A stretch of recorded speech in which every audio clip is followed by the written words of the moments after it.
Do apóstolo Pedro. Mais uma vez, sejam bem-vindos os irmãos que estão visitando hoje, pela primeira vez ou segunda. E nós vamos, então, à carta do apóstolo Pedro, a primeira carta, o capítulo 1. Vamos ler o verso 8.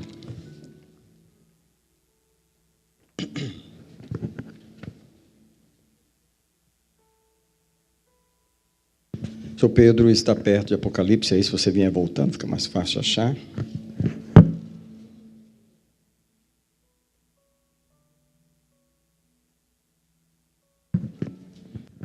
Vou apenas ler um versículo que é o 8, tá? O verso diz assim, 1 Pedro 1, verso 8. A quem, sem terdes visto, amais, no qual sem agora o verdes, mas crendo, exultais com gozo inefável e cheio de glória. É lógico que está se falando de Jesus, tá? Se você pegar a última frase do versículo 7, está dizendo na revelação de Jesus Cristo, a quem, sem o terdes visto, amais, no qual, sem o agora verdes, mas crendo, exultais com gozo inefável e cheio de glória. Vamos orar. Pai, obrigado pela palavra do Senhor nessa noite. Eu abençoo agora esse momento, eu reclamo o sangue do Senhor sobre mim, sobre o teu povo. Eu declaro que a tua palavra não voltará vazia mais uma vez. Peço que os anjos do Senhor, mais uma vez, tomem o controle desse momento e nos abençoe. Alguém diz comigo, eu recebo a palavra de Deus nessa noite. Amém. Pode sentar, amados. Obrigado. O título da mensagem é Conhecer, Desfrutar e Servir. Conhecer, desfrutar e servir. Eu queria dizer que o primeiro chamado que nós temos é o de conhecer a Jesus, mas eu quero propor que o segundo chamado, qual eu vou falar nessa noite, é o de desfrutar do Senhor Jesus. É preciso desfrutar dele. E, finalmente, o terceiro chamado que eu vou falar essa noite é o chamado de servir ao Senhor. Só que eu queria insistir que a gente tem que passar por essa ordem: conhecer, desfrutar e então servir. Eu queria dizer que muito do que acontece na igreja às vezes acontece fora do centro. Muito motivo, muita devoção às vezes, ou inspiração, adoração na igreja às vezes está fora do lugar. É como se as pessoas estivessem mirando no alvo errado, eu vou explicar. E às vezes, muita expectativa está desviada do Senhor Jesus para outros objetivos pessoais, necessidades, etc. Muita gente quer servir ao Senhor Jesus, mas sem conhecer e sem desfrutar. O servir deve ser a última coisa. E, geralmente, existe um conhecer técnico de Jesus, um conhecer mais técnico mesmo, né? Conceitual, sem uma experiência pessoal. E as pessoas pulam direto para o servir a Jesus, conhecer e servir. Eu quero colocar algo no meio desse conhecer e servir, que é justamente desfrutar do Senhor. Eu quero dizer mais uma vez, como você já sabe, que Jesus deve ser o centro e objetivo da igreja. Nós não podemos pregar outra coisa, não podemos esperar outra coisa, nem colocar nenhuma outra expectativa a não ser o Senhor Jesus. Senão alguma coisa vai dar errado. A palavra de Deus não vai se cumprir em nossa vida, e o nosso objetivo central, se o nosso objetivo não for o Senhor Jesus, se a nossa motivação básica não for o Senhor Jesus. Às vezes temos outras agendas humanas, às vezes até inconscientes, mas é preciso recolocar Jesus no centro da nossa adoração. Para isso, eu penso que o Espírito Santo nos propõe essas três coisas essa noite. O chamado para conhecer o Senhor, mas em seguida um chamado para desfrutar do Senhor. E, finalmente, um chamado para servir o Senhor. Amém? Bem, você vai entender. Então, eu quero começar agora falando sobre esse chamado para conhecer Jesus. Eu quero dizer que ninguém mais do que o apóstolo Paulo estabeleceu esse objetivo na sua vida cristã.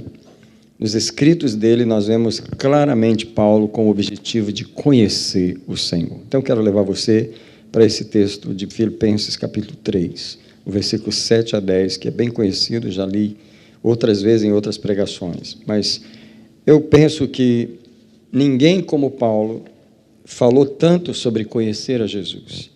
Paulo tinha um objetivo na sua vida cristã: conhecer Jesus, conhecer Jesus, conhecer Jesus. Felizmente, muitos de nós têm mais experiência com a igreja do que com Jesus. Tem mais experiência com a religião do que com Jesus. Paulo era um homem que tinha uma experiência grande com a religião. Ele era um judeu, ele era um fariseu, ele era um professor da Bíblia e não conhecia o Senhor Jesus. Finalmente, quando Paulo teve essa experiência de conhecer o Senhor, quando ele descobriu que ele precisava conhecer, ele fala em Filipenses 3, 7, mas o que para mim era lucro, passei a considerá-lo como perda, por amor de Cristo. A primeira coisa que você vê em Paulo é um amor por Jesus, é uma paixão.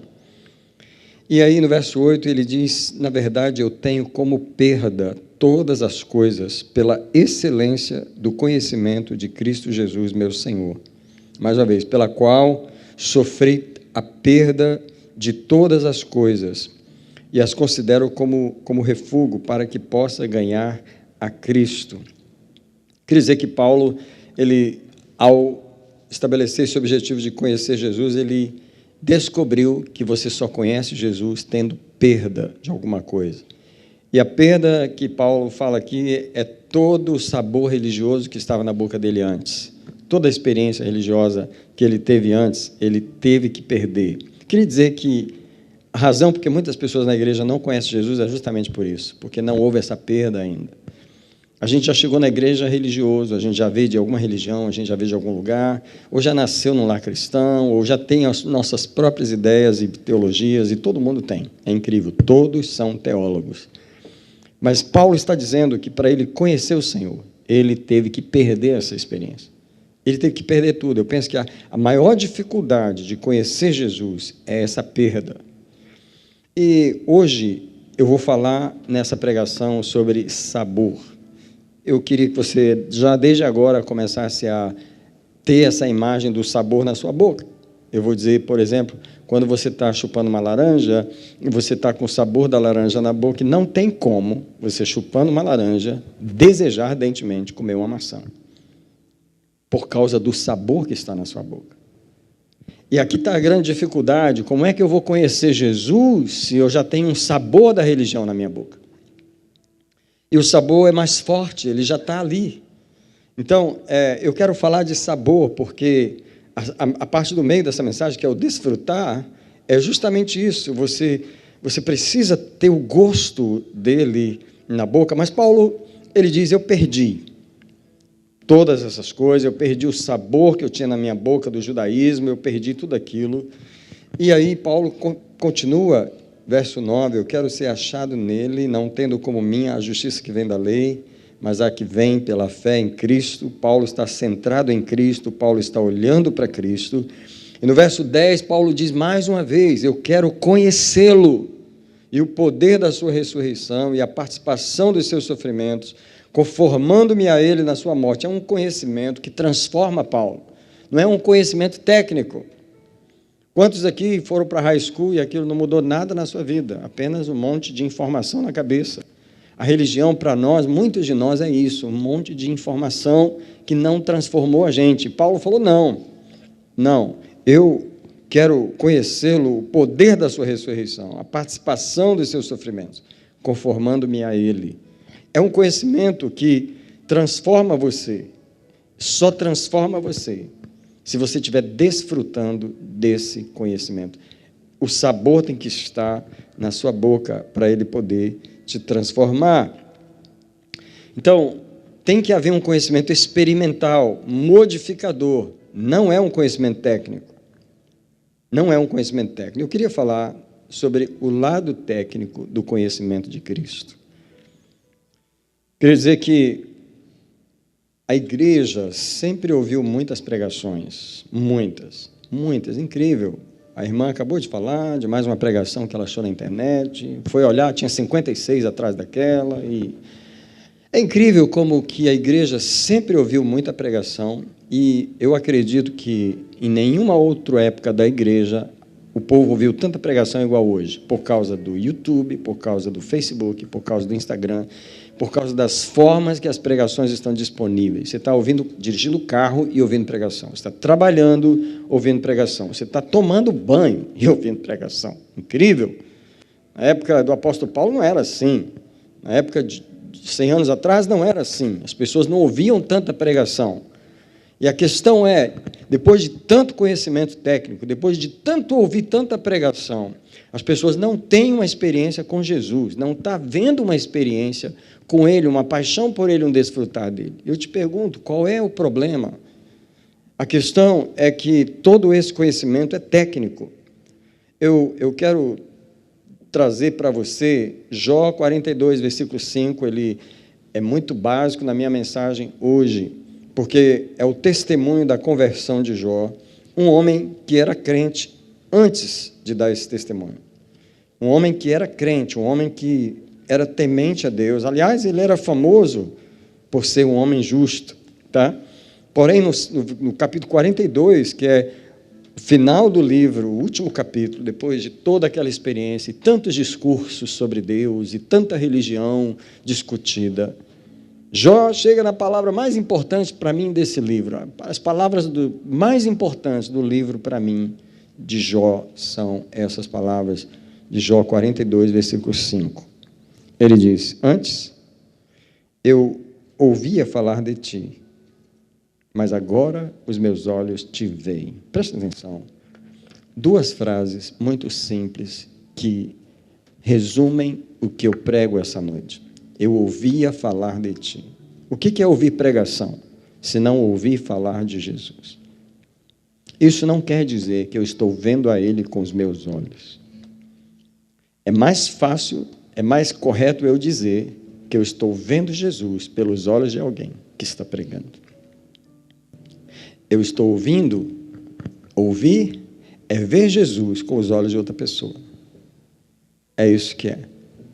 Eu não estou tendo, não necessariamente a minha experiência de ver Jesus. E Jó, ele diz: eu te conhecia já, agora, por favor, pare comigo aqui um minutinho, por favor, porque só desse conhecimento que Jó tinha, ele era o grande Jó da Bíblia. Em outras palavras, você pode ser famoso na religião por um pequeno conhecimento técnico que você tem de Jesus. Você pode ouvir tanta coisa e saber tanta coisa. Se alguém começar a citar um versículo, você termina. Se alguém começar a falar um assunto, você termina. Você conhece tanto, tem tanto conceito. É incrível, eu sempre falo, as pessoas não precisam de pregação. Você pode assentar e pedir para elas pregar para você, e elas pregam para você. Elas pregam para você. Elas não precisam de mais uma pregação. Elas não precisam desse conhecimento técnico. Todo mundo já sabe tanto sobre Jesus. E, no entanto, não foram transformados, não têm uma paixão por Jesus. O resultado da vida da pessoa prova que ela não tem uma paixão por Jesus. Eu te conhecia de ouvir, eu já era esse homem famoso, chamado por Deus de justo, Jó, o grande homem justo, right? E alcançou uma fama religiosa e se gabava de ter essa justiça. É incrível o tanto que a gente pode alcançar na religião com um conhecimento técnico de Jesus, tá? Mas quando Jó fala, mas agora os meus olhos te veem, em outras palavras, não tem a ver com a pregação de ninguém, presta atenção, tem a ver com o que os meus olhos acabaram de ver. Pergunta do Espírito Santo para mim e para você essa noite: você tem visto Jesus com seus olhos? Ou só tem ouvido Jesus com os ouvidos, os olhos de outra pessoa? Mais uma vez eu estou pregando. Se eu estou pregando, você está vendo Jesus de novo pelos meus olhos. Não tem como você escapar disso, porque é exatamente isso que uma pregação é. Ver Jesus pelos olhos de outra pessoa. E se eu interromper minha mensagem aqui para falar uma pergunta, como então Eu vejo Jesus com meus próprios olhos. Well, entra no teu quarto, fecha a tua porta e vai orar ao teu Pai que está nos céus. E teu Pai que te vê em secreto, te recompensará. Incrível que quando você vai orar, Ele não recompensa o vizinho. Incrível que quando você vai orar, Ele não recompensa a sua mãe. Incrível que quando você vai orar, Ele não recompensa o seu pai, whatever, quem quer que seja que está fora da sua vida. Ele recompensa você. É incrível que a gente fala tanto de Jesus e sabe tanto de Jesus e tem tão pouca experiência com Jesus. É esse, mais uma vez, o ponto que eu venho nessa noite a pregar. Quando Jó disse, eu agora te vejo com os meus olhos, isso é,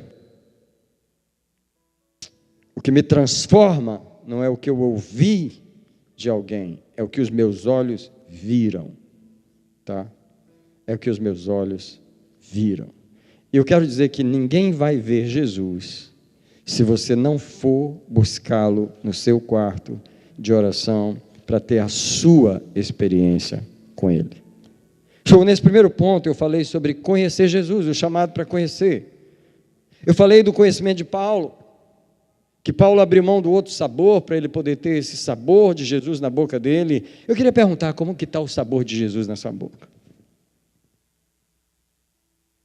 Eu sei que há um sabor de religião, há um sabor de igreja, há um sabor... E se pedir para você falar, você fala. E se pedir para você pregar, você vai pregar muito bem. Como está o seu coração? Como está a sua paixão? Como está o seu desejo?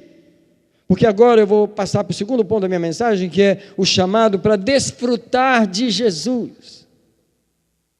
Você pode conhecer uma coisa e nunca tocar naquilo. Qual uma comida que você já ouviu falar, mas que você nunca comeu? Pensa aí agora. Caviar. Eu também. Não só nunca comi, mas nunca tive vontade. Não acho que vou querer também, não. Só você pode saber tanto sobre uma coisa, mas nunca tocar naquilo. E assim, infelizmente, tem sido o conhecimento de muita gente na igreja evangélica, no mundo inteiro. Eu conheço Jesus. Se pedir para eu falar, eu falo. E falo bem. Faço esboços e conto histórias, mas não quer dizer que eu estou desfrutando dele. Come on, church. Eu quero falar agora sobre o chamado para desfrutar de Jesus. Presta atenção que a terceira coisa que eu vou falar nessa noite é o chamado para servir. E sabe o que acontece? As pessoas pulam essa parte do desfrutar e saem do conhecimento direto para o servir. Aí a coisa complica toda.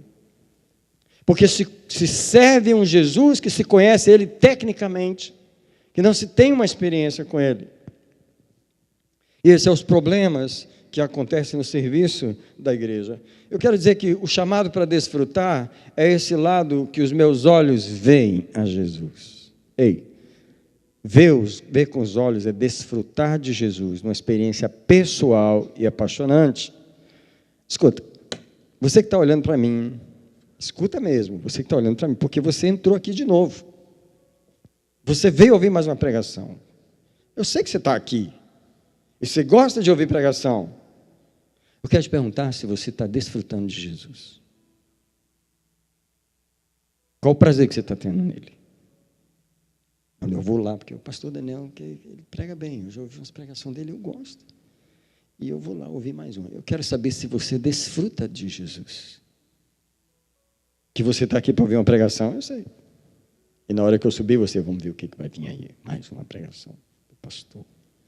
Tá, Jesus está querendo saber se você desfruta dele. Jesus é aquele pirulito que você chupa, põe ele na boca e chupa ele, ou ele fica guardado dentro da gaveta?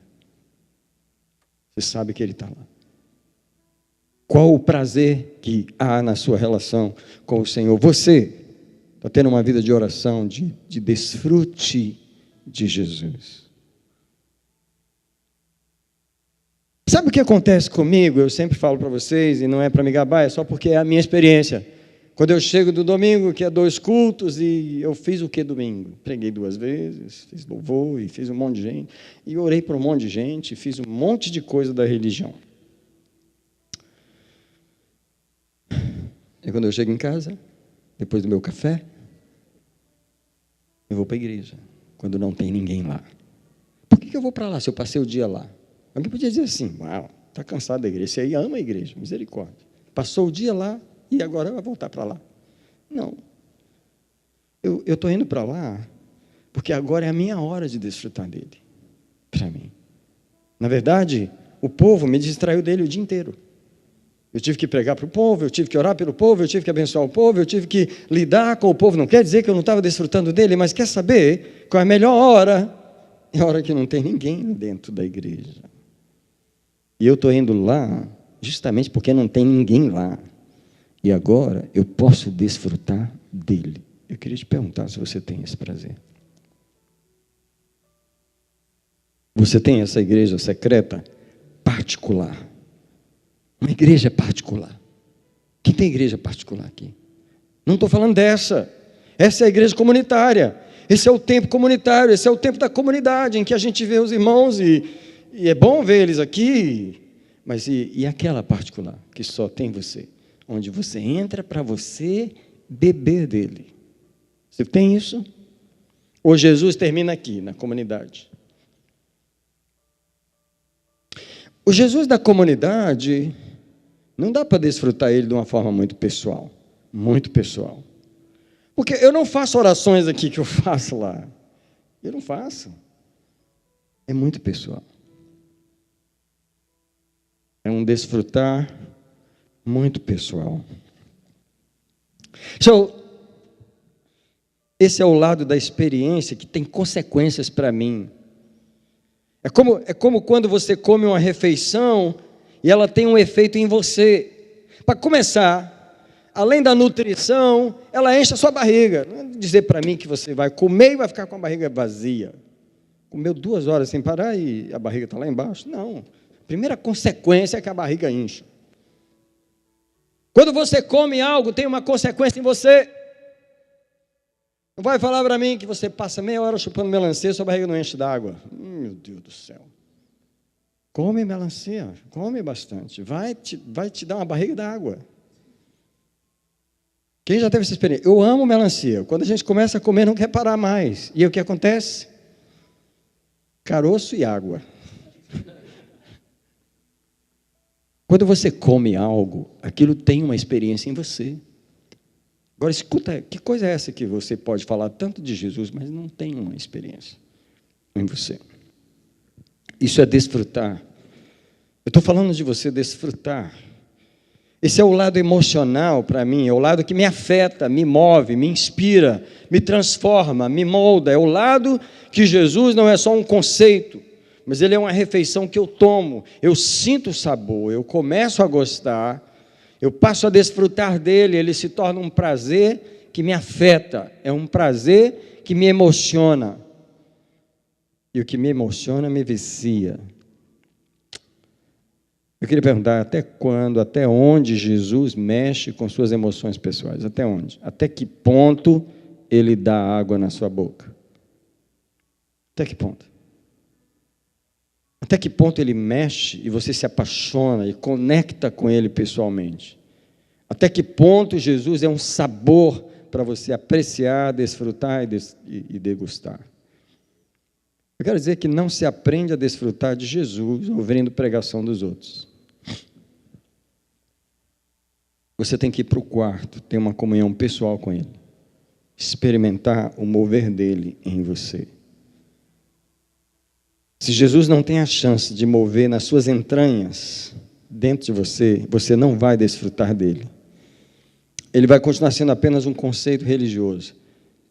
Você sabe por que ouvir pregações não muda a vida das pessoas? Porque o único lugar onde você aplica a pregação é na oração. De tudo que você ouviu, de tudo que você crê, que você leu, se você não tem um tempo de oração, você não tem a sua igreja particular com Deus, não tem como aquilo entrar em você profundamente. Aquilo transformar você. Eu digo para você, eu conto as minhas horas de oração porque são as minhas horas de prazer.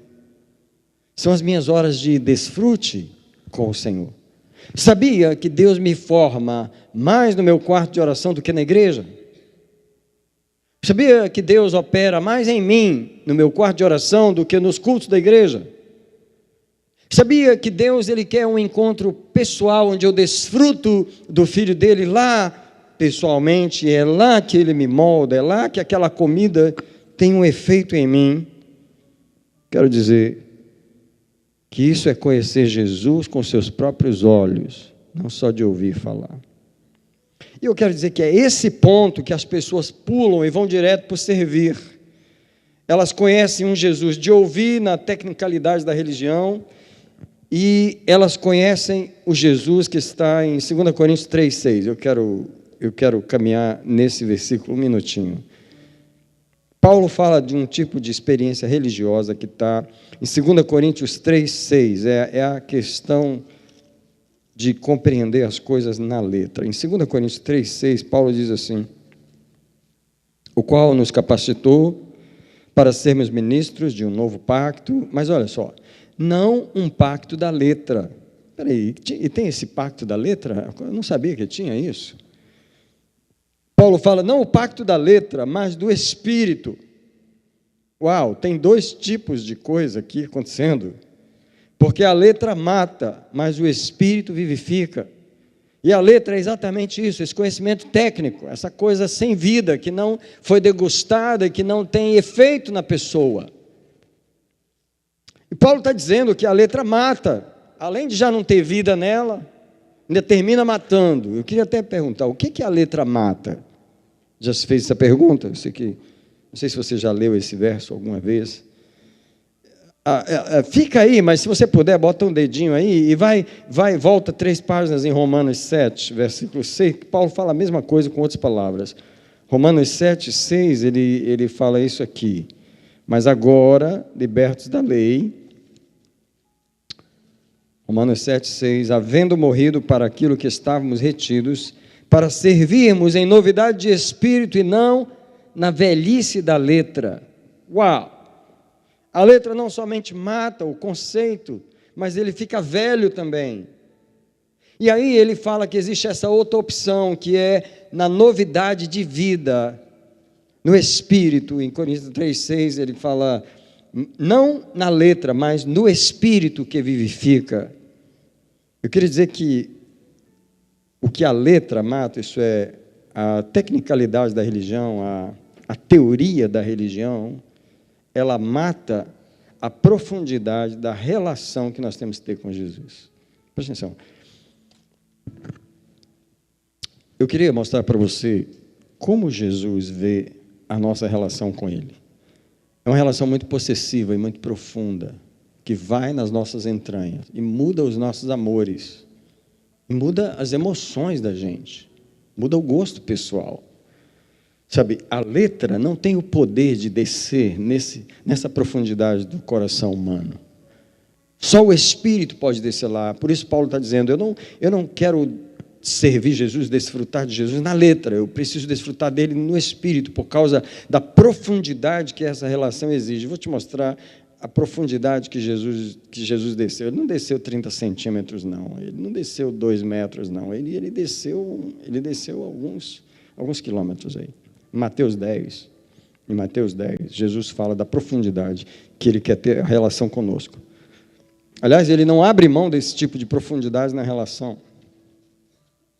Mateus 10, do 37 ao 39, Jesus mesmo disse as palavras, e as palavras são essas, ó.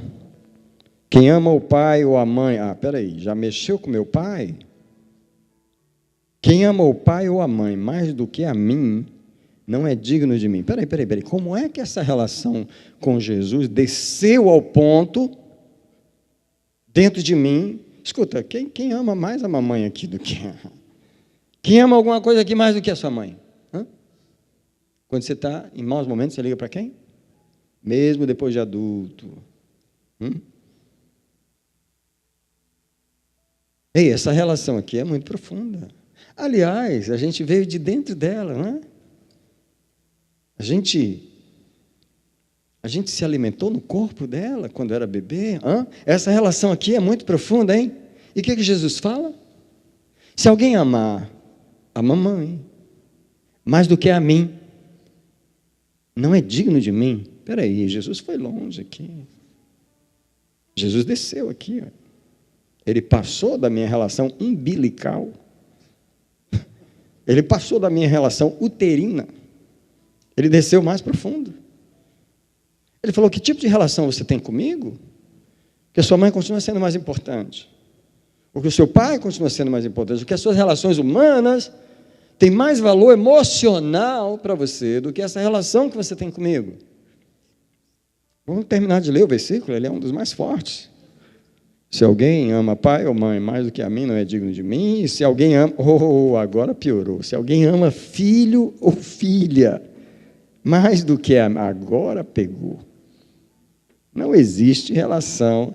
Eu acho que tem gente que ama muito mais filho do que os próprios pais. Essa relação aqui, você está entendendo? Eu só estou querendo mostrar o que Jesus tem a expectativa da gente ter dele. Quem é Jesus para nós na igreja? Qual Jesus que nós servimos na igreja? É um que a gente teve um conhecimento técnico e já começou a trabalhar para ele? Ou é um que a gente teve um conhecimento técnico, mas a gente começou a desfrutar dele e ele conquistou o nosso coração? E aí, quando a gente vai servir, a gente serve de um jeito diferente. E o coração foi conquistado.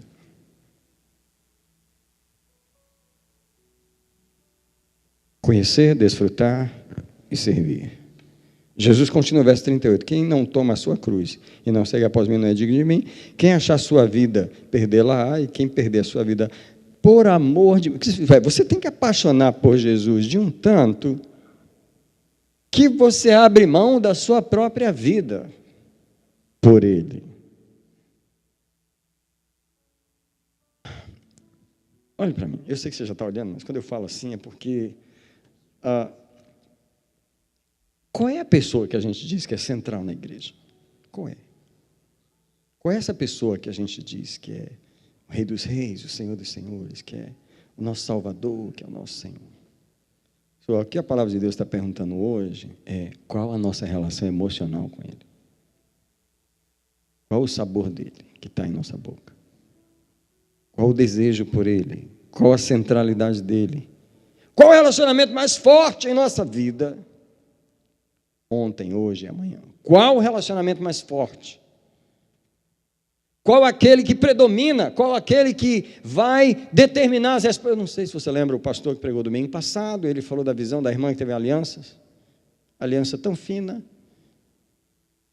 A irmã falou para mim que tinha um irmão que tinha uma aliança tão fina que quando ele ia apertar a mão, ele dava outra mão, porque a aliança era tão fininha que podia amassar.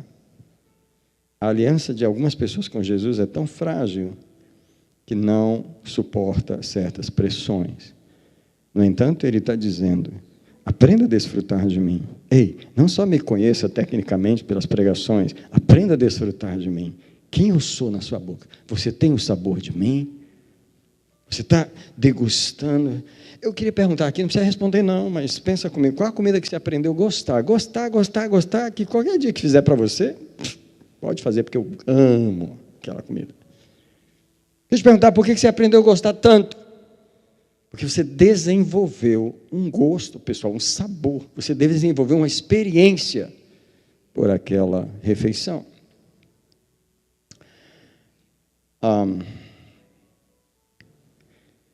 Se eu fosse escolher 3 comidas no mundo, se acabasse todas as comidas do mundo, ficasse só 3, é porque teve uma amiga nossa que ela falou isso, que uma delas era queijo.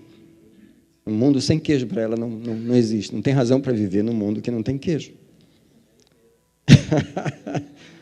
Eu falei, para mim é chocolate. Quem inventou o chocolate, recebeu a maior revelação que pode ter recebido do céu, foi a pessoa que criou o chocolate.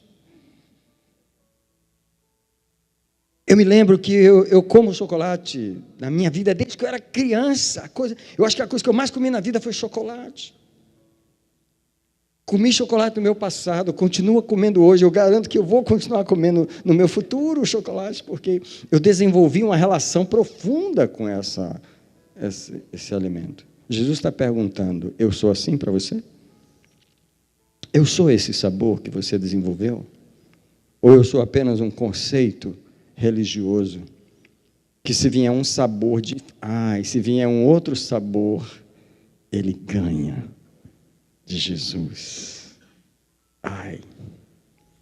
Eu penso que nós somos a noiva de Cristo. Como é que pode haver uma noiva que não é apaixonada pelo noivo? Explica isso para mim. Você vai casar? Vou. Você gosta do seu noivo? Não estou pensando ainda. Como é que você vai casar com esse noivo, sendo que eu não sei se eu gosto, se eu não gosto? Que casamento é esse? Quem está esperando Jesus voltar aqui? Que tipo de noiva ele vai achar quando ele voltar?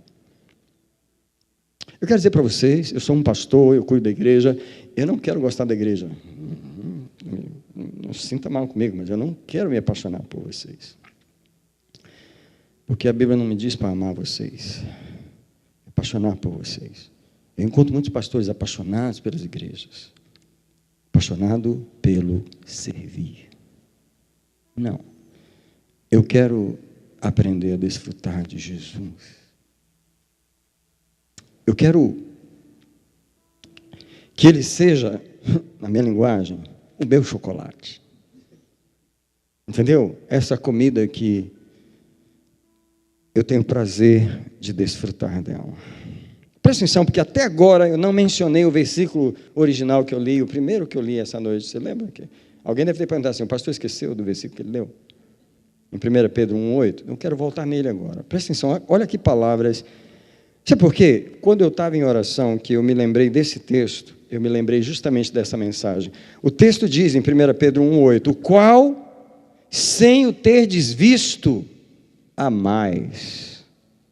No qual, sem o agora verdes, mas crendo, exultais com gozo inefável e cheio de glória. Alguém explica para mim essa relação com Jesus aqui? O apóstolo Pedro está dizendo, vocês não viram ele, vocês são apaixonados por ele. Explica isso para mim. Sem vocês terem visto ele, vocês creem e se alegram com uma alegria inefável e cheia de glória. Alguém está prestando atenção nos termos da Bíblia aqui? Eu não escrevi esse texto, não é da minha autoria. Estou lendo a primeira carta de Pedro, capítulo 1, versículo 8. O que ele diz? O qual, sem vocês terem visto, amais. Queria te perguntar, como é que você ama Jesus, tanto assim, sem você ter visto ele? A não ser que você tenha uma relação muito pessoal com ele. A não ser que você não deixou a igreja tomar o lugar dele.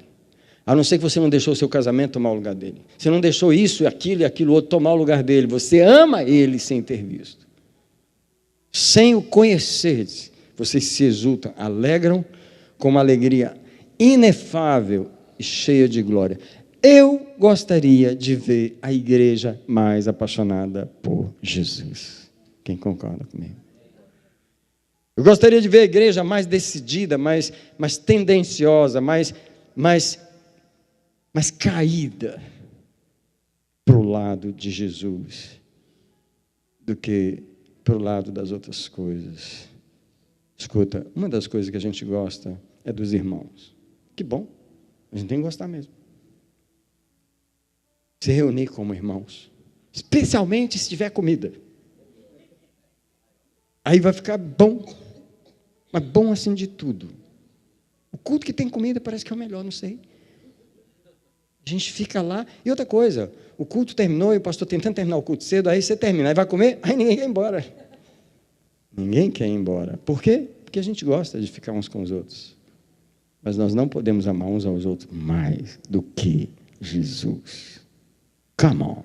A gente não pode se satisfazer tanto só com a gente e não desenvolver essa paixão por Jesus. Eu queria perguntar mais uma vez pelo Espírito de Deus essa noite. Você desfruta do Senhor? Quanto você desfruta dele? Ou ele é apenas um conceito técnico, religioso, que você está ouvindo mais uma vez sobre ele? Eu gosto desse versículo, eu risquei ele na minha Bíblia, o qual, sem o ter desvisto, amais. o qual, sem agora verdes, mas crendo, exultais com gozo inefável e cheio de glória. Ei, interessante que o verso 9 diz assim: alcançando o fim da vossa fé, a salvação das vossas almas. O que eu entendo é que esse tipo de fé em Jesus garante a nossa salvação. Paixão por Jesus garante a nossa salvação. Porque outro tipo de fé, não creio que talvez vai garantir a nossa salvação. Aquela fé técnica. Agora, já que eu tenho 3 chamados para falar, deixa eu falar do terceiro, que é o chamado para servir. Na minha sequência essa noite é o chamado para conhecer Jesus, depois o chamado para desfrutar de Jesus, e se você então está desfrutando de Jesus, agora eu te chamo para o chamado para servir Jesus.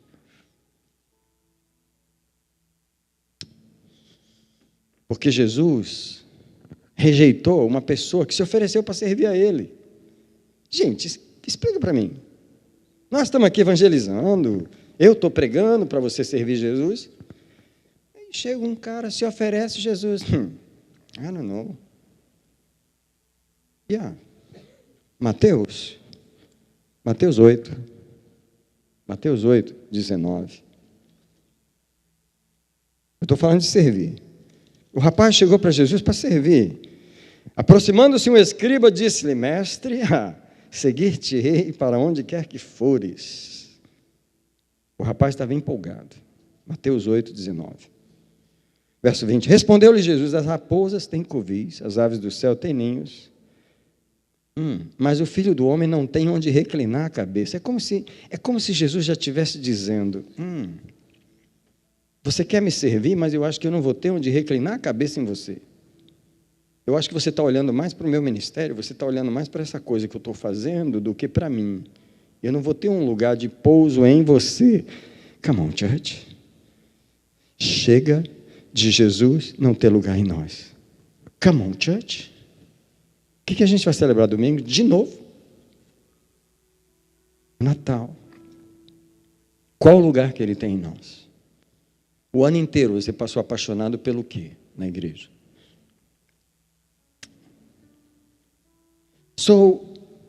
Jesus vira para o rapaz e fala para ele: eu não tenho onde reclinar a cabeça. E até teve um outro aí, que no versículo 21, e o outro lhe disse: Senhor, permite eu ir sepultar meu pai primeiro. Jesus, como é que é? O pai primeiro já desqualificou. Eu quero saber quem me ama ao ponto superior. Sabe por quê? Jesus sabe que o serviço correto só vem depois de alguém aprender a desfrutar de Jesus.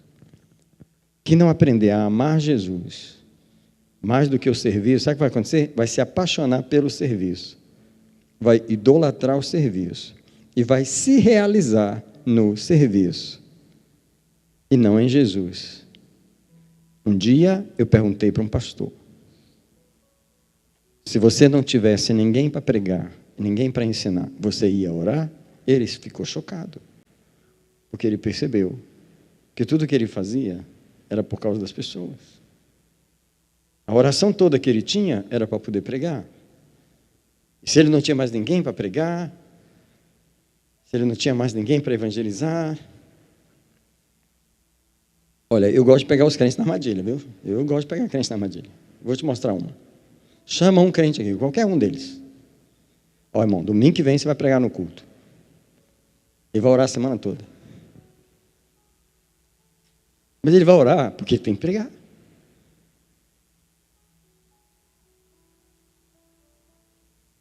Se você não tivesse que pregar, você ia gastar esse tempo com ele, para desfrutar dele, para ficar com ele.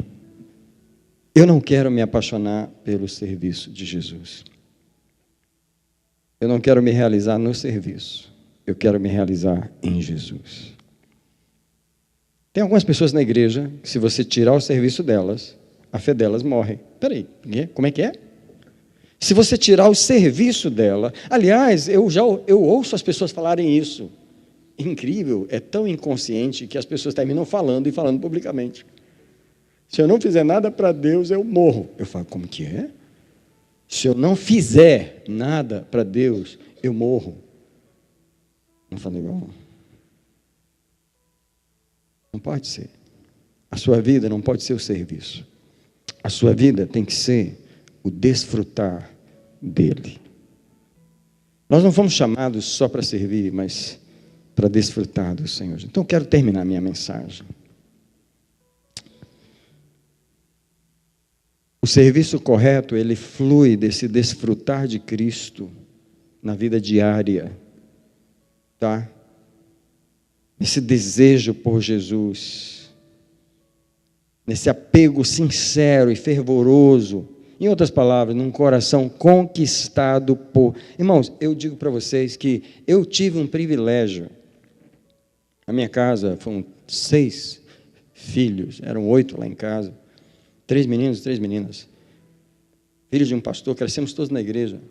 Mas uma coisa meio estranha aconteceu comigo. Eu fui conquistado por Jesus, eu era criança. A paixão que eu comecei a ter pelo Senhor começou quando eu era criança. Todos nós fomos criados na mesma igreja, na mesma casa, no mesmo ensino. Mas uma paixão me conquistou. Eu sabia que eu não ia ser médico.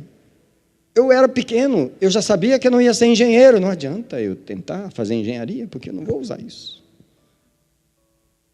Era melhor ler Bíblia, porque a minha vida ia ser ministrar para o povo de Deus. E foi isso que aconteceu, porque Jesus conquistou o meu coração cedo. A pergunta dele é, como vai essa conquista em você? O que te conquistou ao longo do caminho até aqui? Pelo que você se apaixonou ao longo do caminho até aqui? Um versículo para terminar a mensagem. Primeira carta de João, capítulo 2, verso 15. 1 João está do ladinho de Apocalipse, você já sabe, estamos lá no final da Bíblia, mas esse texto é o último que eu vou ler, ou um dos últimos, pelo menos. Porque essa palavra aqui revela o que eu estou falando. 1 João 2,15. Não ameis o mundo, nem o que há no mundo. Ok, that's fine. Só que ela termina assim: se alguém ama o mundo, o amor do Pai não está nele. Qual a razão de haver pessoas na igreja evangélica apaixonadas pelas coisas lá de fora? Explica para mim. É porque o amor do Pai não está nele. O amor por Jesus, a paixão. Se você perguntar, o conceito por Jesus está lá. O entendimento técnico de Jesus está lá. Senta e pede para pregar, vai te pregar. Uma ótima pregação. Mas onde está o amor, onde está a paixão, onde está o desejo? Quando a gente vier para o altar aqui, daqui a 30 segundos, sabe o que a gente vai orar? A gente vai pedir, me dá paixão por ti. Eu quero te desfrutar da mesma forma como eu pego uma talha de melancia e eu fico todo molhado, mas eu encho a minha barriga com aquilo porque aquilo é uma delícia para mim. Desejo por Jesus, o noivo da igreja, a paixão da igreja, o desejo da igreja deve ser Jesus, deve ser Jesus, deve ser Jesus. Não sei qual a sua expectativa para o ano que vem, mas a minha é que, vencendo as lutas da vida, eu possa ter mais prazer por Jesus. Se alguém ama o mundo, se você tem alguma paixão pelo mundo, se você está apaixonado por alguma coisa que conflita com essa relação com Jesus, o amor do Pai não está lá. Isso é, Jesus não te conquistou ainda como deveria te conquistar. Amados, a mensagem é essa, então eu não preciso pregar mais. Convido você para orarmos juntos aqui. Enquanto esse louvor canta, se você puder, vem aqui para o altar para orarmos juntos. Sabe quem nós somos? A noiva de Jesus. E sabe como ela deve estar? Apaixonada por Jesus. Não me entenda mal, eu sei que você ama Jesus. Mas olha a letra da música. E abre os meus olhos, eu quero te ver. Yes. Isso aí. Faz essa obra em mim mais uma vez, mais uma vez, mais uma vez. Olha aí. Toca as minhas emoções. Deixa eu te apaixonar por ti. Eu quero liberar o amor de Jesus nesse altar. Quero liberar uma experiência com o amor de Jesus nesse altar.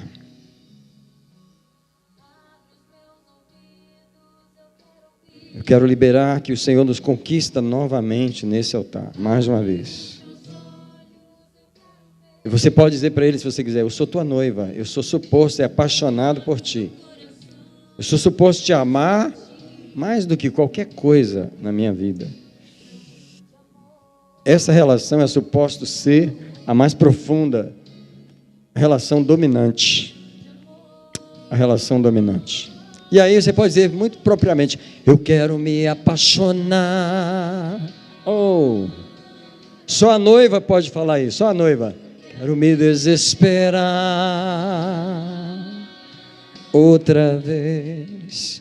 Eu quero perder o som outra vez, queimando de amor por ti.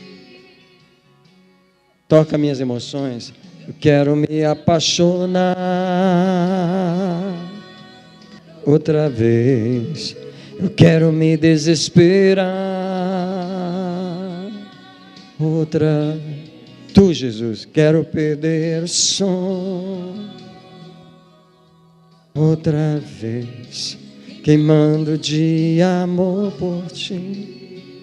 Vamos apresentar o nosso coração ao Senhor, vamos apresentar nossas emoções ao Senhor. Dizer: aqui está a noiva, Senhor, nessa noite. A noiva está nesse altar e ela está vindo para entregar o coração, para mais uma vez ser conquistada por ti. Você pode dizer: Jesus, me conquista, me tira da minha religiosidade, me tira do meu mecanismo, do meu automatismo espiritual, da minha rotina na letra, da minha rotina sem uma paixão. Jesus, toca as nossas emoções. Eu declaro que a tua igreja te ama. Nós somos a noiva, nós te amamos, mas queremos te amar mais. Te amar mais, te amar mais. Esse é o chamado para a igreja, Senhor. Te desfrutar mais, te desejar mais, ao ponto que o nosso serviço vai ser não de uma técnica, mas de um amor que está no coração, de um prazer pelo Senhor que está em nosso coração. Queimando de amor por ti, Senhor. Assim deve ser a tua igreja. Eu quero me apaixonar outra vez, te amar, Jesus, te amar de novo. Obrigado, Jesus, por essa consagração do nosso coração essa noite, queimando de amor por ti. E aí, outras palavras que fazem muito bem sentido, essa aqui, ó. Eu tenho fome de quê? Fome de ti. Eu tenho sede, eu tenho fome, Senhor. Fome de ti. Cobre-me com teu calor, com teu amor. Revela-te a mim, pois tenho sede, pois tenho fome. Vou dar uma pausa aqui na música e vou deixar que a gente faça uma oração bem da gente agora, do nosso coração. Queria que você pedisse: Senhor, renova meu coração, renova a minha paixão, a minha. Senhor, talvez eu já sou crente há muito tempo. Como é que está a paixão, Senhor? O conceito eu já tenho, Senhor. A certeza eu já tenho. A teologia eu já tenho. A questão é a minha emoção, a questão é o meu desejo, a questão é a minha paixão, onde ela anda, Senhor. Por onde ela me levou, onde ela deixou de me levar, porque não tinha. Deus, eu proclamo uma igreja apaixonada pelo Senhor, que ama o Senhor, que não lê a Bíblia por uma obrigação, que não vai orar por uma obrigação, mas por uma paixão, por um desejo, por uma paixão verdadeira por Jesus. Pai, te rendemos. Quem quer falar essa oração comigo? Senhor, te rendemos nosso coração. Mais uma vez. Conquista-me, Senhor. Um pouco mais. Olhe para mim, por favor, um minutinho, por favor. Escuta, todos nós, inclusive eu, corremos o risco da rotina religiosa. Rotina, e ir para a igreja, e orar, e ler a Bíblia. Quando você faz uma coisa há muito tempo, você começa a fazer aquilo automaticamente, mecanicamente. Às vezes eu vou pegar a Bíblia para ler, e o Senhor fala: para um pouquinho, abre ela diferente. Sabe por quê? O Senhor quer tocar o nosso coração, Ele quer Ele quer que a gente o sirva em novidade de vida e não na letra que mata. Você já sabe os versículos, você já sabe o texto. Se eu preciso de você para pregar para mim, talvez você ia pregar melhor do que eu preguei hoje à noite. A questão é, onde está a paixão? Onde está o seu coração? Onde está a motivação? Eu não sei se você já percebeu, mas as emoções de uma pessoa falam tudo. Elas resolvem tudo. Se uma pessoa está com raiva de você, você não vai ter nada dela. Se ela te ama, está apaixonada, você vai ter tudo. A única coisa que mudou foi a emoção. Não é onde ela mora, não é o dinheiro que ela tem, não é a relação que ela tem com você, é a paixão no coração. Eu digo para você, a coisa que eu peço a Deus todo dia é para renovar a minha relação com Ele. E Deus não renova no conceito somente, Ele renova aqui, ó, na emoção. Eu queria pela última vez, não vou pregar a noite inteira, pela última vez, pedir você para colocar a mão aqui nesse lugar e falar, Jesus, é aqui, ó, é nesse lugar aqui. Vai lá, Senhor, vai lá. É aqui, retira as competições que te competem contigo, as coisas que competem contigo. Estabelece-te como rei no meu coração, estabelece-te como o principal dentro de mim, Jesus. Tu seja o meu desejo diário, minha paixão, mais do que a minha comida, mais do que as coisas naturais, mais do que tudo. Tu sejas a minha. O que me leve a ler a Bíblia não seja uma obrigação, seja uma paixão. O que me leve a entrar no quarto para orar, seja uma paixão, seja o que me leve a vir à igreja, o que me leve a fazer isso ou fazer aquilo, seja uma paixão real, verdadeira. Alguém diz, renova, Senhor, a minha paixão por Ti. Senhor, eu te abençoo essa noite com um amor novo pelo Senhor. Eu abençoo essa igreja com amor novo pelo Senhor. Declaro 2025 um ano de amar Jesus e amar Jesus. Eu declaro sobre você nessa noite a graça do Senhor Jesus. Eu te abençoo com o amor de Deus, o Pai, o Criador, desse dia 15 de dezembro. Eu declaro que vai comigo e com você a preciosa comunhão do querido Espírito. Sabe o que Ele faz? Ele me dá paixão por Jesus. Essa é a obra dele em mim e em você. Que Ele leve eu e você a se apaixonar mais por Jesus. Em nome de Jesus. Eu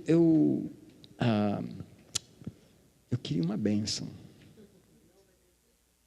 Eu queria uma bênção. Você pode me dar uma bênção? Por favor, me abençoa.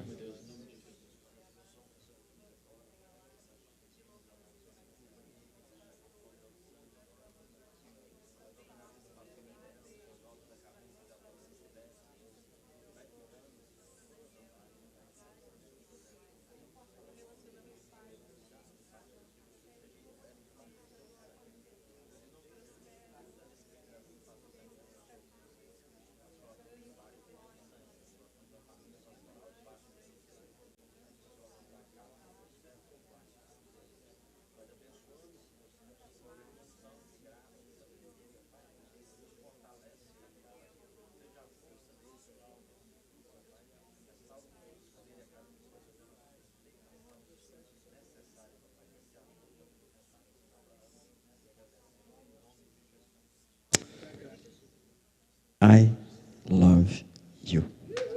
Thank you.